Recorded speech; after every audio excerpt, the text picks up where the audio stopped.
Welcome back, dear children. So we have discussed about the change of state. Now we will be moving to the differences between boiling and evaporation. Already I told you about vaporization. What is vaporization? Change of state from liquid to vapor by absorbing heat is known as vaporization. And vaporization can be classified into two: boiling and evaporation. In these two, boiling as well as evaporation, liquid gets converted to vapor, but there are few differences. Okay. In the case of boiling, the change of state from liquid to vapor takes place at a fixed temperature. Okay.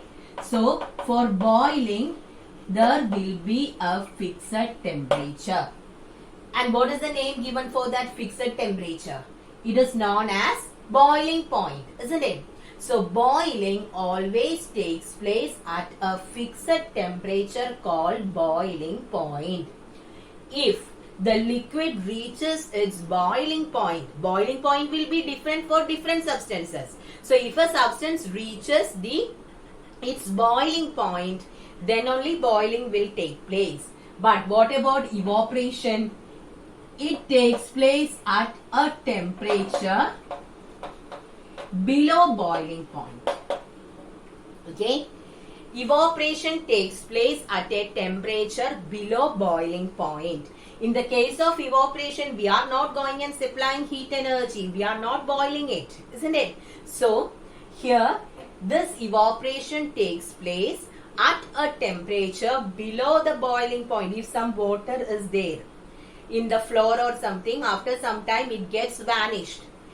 If you won't rub it off, then also that water gets vanished. Or after a rainy day, at first when you look out, there will be completely water near your house, isn't it? But once the sunlight is there, or after some time, what happens? The entire water gets vanished. We didn't go there and boil that water. What happens there? It is due to evaporation. That is due to the sunlight, isn't it? Due to the heat from the sun, the water gets evaporated. So, here it doesn't require that the temperature should reach the boiling point. Evaporation always takes place at a temperature below the boiling point. Okay. So, this is the reason why when you put the clothes, when you put the wet clothes out, after washing, the wet clothes will be put to get dried, isn't it? So, actually what happens? Due to evaporation, the water in the clothes will be moved. That means it will become dry. So, all these things happens due to evaporation. Okay. Now, the second thing, in the case of boiling, the entire liquid will take part in the process. Okay. Entire liquid will be there. That is, if you keep a beaker with water in the gas stove, and if you are applying heat or if you are boiling, you can see that small bubbles moving up and down. That means the entire liquid present in that beaker will take part in this boiling. But what about evaporation? It is a surface phenomenon. That means evaporation actually takes place only to the molecules present on the surface. It won't include the molecules present at the bottom. Okay. So, we will say that the evaporation is a surface phenomenon. That is, the molecules present on the surface gets evaporated first. Then only the other molecules. But in the case of boiling, at the same time, all the molecules will be included. How can you prove that? Because when you are looking into boiling water, you can see many water molecules or bubbles moving up and down. This shows that the entire water gets involved in the process of boiling. Okay. Now, the next one, if an object is boiled, means it won't produce any cooling effect. But in the case of evaporation, cooling effect will be When you boil some water in a beaker, you will become too hot at that time, isn't it? We won't feel any coolness there.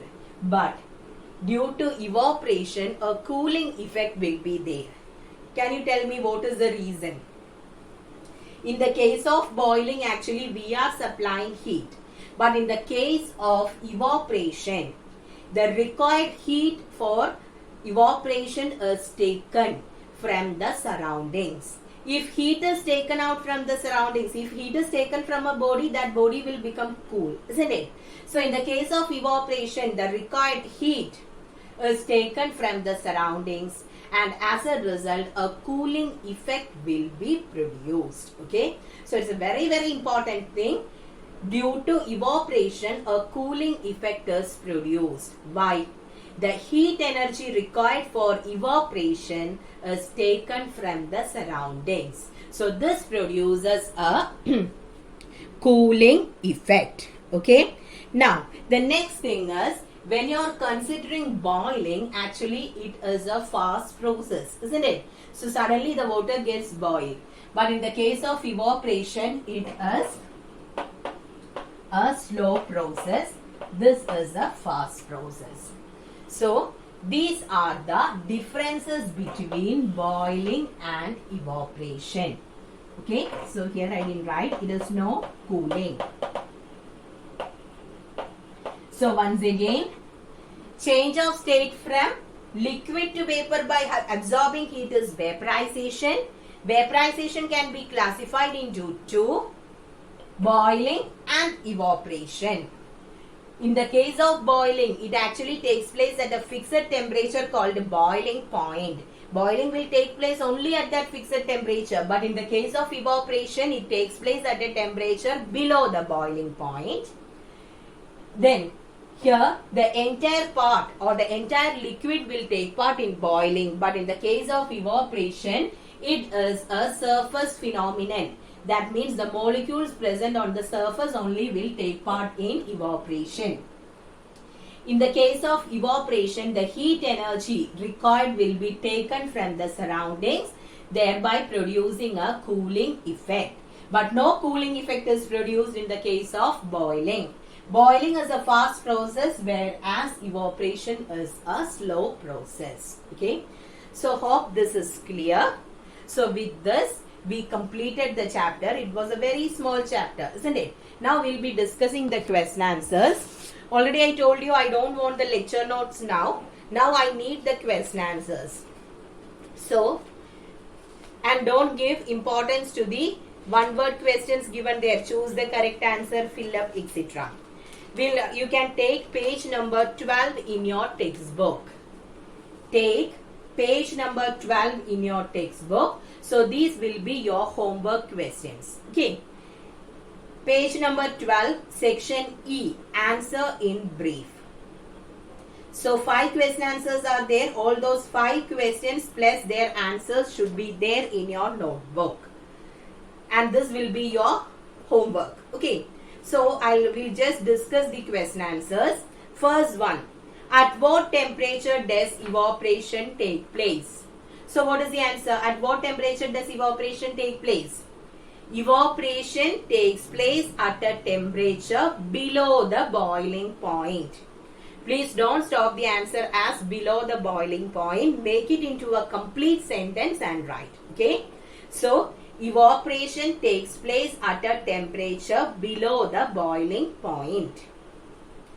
Define freezing point. It's a direct question. Answer is given there. Now question number 3. How is the boiling point of water affected by addition of salt? So when you are adding salt, what happens to the boiling point? Can you tell me what it does? Or you just ask your mother. Okay? You can ask this question to your mother. What is the need of adding some salt when we are cooking dal, peas, grams, etc. Okay.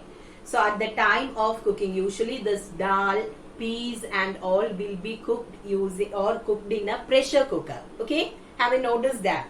So when we cook those things, we will put some salt into it in the beginning itself. So Actually, this will be done by your mother, and there is a reason for that. Okay, the reason is by adding salt, boiling point of water increases. Okay, boiling point increases by adding salt. Usually water boils at 100 degrees Celsius. When you are adding salt, the value of the boiling point gets increased. Okay, so depending upon the amount of addition of salt, there will be change in the value of the boiling point. And what is the use if the boiling point increases? The food gets cooked easily. Okay, so if the boiling point increases, that much time will be available for the food to get cooked. So the food gets cooked easily when you are adding salt. Okay, so you can ask your mother about that. Then same thing about the pressure cooker. Why can't we cook things in the usual vessel? Why are we using the pressure cooker? Here also, when pressure increases, boiling point increases. Usually, already we learned that boiling point of water is 100 degrees Celsius, isn't it? But at high pressure, the boiling point increases. So at high pressure, when pressure increases, what happens is the boiling point will become nearly 120 to 125 degrees Celsius. So that much increase will be there in the boiling point. If the boiling point increases, then that much time will be available for the food to get cooked. Okay, that is why we are using the pressure cooker. So no need to write all these things as the answer. Your answer should be what? Boiling point increases with addition of salt. That should be your answer. Only one sentence is required, but this is the reason. Okay, so by adding salt, boiling point increases, so more time is there to get the food cooked. That is why we are adding salt. Now, briefly describe the structure of an atom. In the last week's video, we have discussed about that. You can write it in 2 or 3 sentences. In an atom, we have the nucleus in the center with protons and neutrons inside that. Then electrons will be revolving around the nucleus in fixed orbits. Only that is needed. Okay. Now, if boiling point of ethanol is 78.37 degrees Celsius, what is its condensation point? Boiling point and condensation point, what is the relation? Both will be same, isn't it? So, write the same value. Melting point and freezing point of a substance will be same. Similarly, boiling point and condensation point will be same.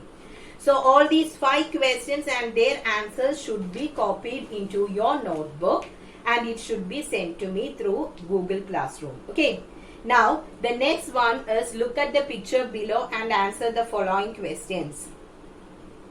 Water exists in all the 3 forms in nature. It keeps on circulating by the process of water cycle. Write a short note on water cycle with reference to changes of state of water. So I think you have learned about water cycle in your lower classes. I don't want you to write this in your notebook, but be ready to say about water cycle in the next Google Meet. Okay. I'll ask you to explain water cycle. It's very simple, isn't it? Even from the lower classes, you have learned about water cycle. That is, due to the sunlight, water in the seas or oceans gets evaporated. Then it gets converted to the vapor. Then it moves and forms clouds. So same thing. Okay, please be ready to say about the water cycle. No need to write it in your notebook. Now, answer in detail first 3 questions. Already we completed first 3 questions. Now question number 4 and question number 5. These 2 questions also should be copied into your notebook. I'll read the question. Diagrammatically represent the various changes of states of matter. So there I need just that diagram. Okay. The diagram given in page number 5, figure 1.4. So draw it neatly. All the things should be represented in the diagram itself. So do it neatly. Now the last one, differentiate between evaporation and boiling, and it is also given in a box in your textbook in page number 7. So that also you should write. Okay. So 5 questions from answer in brief and 2 questions from answer in detail. These things should be written neatly in your notebook and it should be sent to me through Google Classroom. This will be your homework. Okay. Now, application based questions. Explain diffusion using kinetic theory of matter. Do you know what is diffusion? Diffusion means it is spreading of the particles. So, actually this will be explained with the help of gases. In the case of gases, the molecules are so loosely packed and they are free to move, isn't it? So, due to the weak intermolecular force of attraction, the molecules in a gas will move apart freely, or it spreads or gets diffused. Example, incense stick. So once you are using an incense stick or a perfume, if you open a perfume bottle on one corner of the room, you will smell it in the other corner also, because the gas molecules gets diffused easily, since the intermolecular force of attraction is very low for them. Okay, so you can just note it in the textbook itself. No need to copy that into your notebook. So did you understand what is diffusion? Near diffusion you can just write spreading and you can explain it with gas. Okay, that you can just note it there. No need to write the entire things in that part. Just write near diffusion, you can write spread. Then gas. Okay, gas and near that perfume bottle. I think with that, when you read, it will be clear. Okay, so with this we completed the chapter. Next Wednesday, next Wednesday I'll be conducting a test of this chapter. Okay, so thank you children.